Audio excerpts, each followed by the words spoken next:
எனக்கு என் மகளுக்கு உன் மகனை குடுக்குறியான கட்டன் ரைட்டா கேட்க வந்த. என் மகன் இடுப்பு எடுத்து கெடுத்த பவுன்னு பவல கடி கண்டமா தேவியில இருந்து பொண்ணு கேட்டு வந்தாக. கரிய பூச்சி அனுப்பிச்ச. கற்பூர்ல இருந்து பொண்ணு கேட்டு வந்தாக. இடுப்ப உடைச்சி அனுப்பிச்ச. எதுக்கு?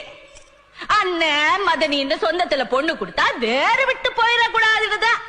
ஏய், நீ சரியத்த பொம்பளைனா உன் புருஷனை கருகிட்டா இருக்க சொல்லு. ஏத்தா அவங்க புருஷன் உங்க அண்ணன் தானே? அண்ணே இவங்க இருக்கிற கௌரவதிக்கு நாங்க அண்ணேன்னு சொல்ல முடியுமாக்கு?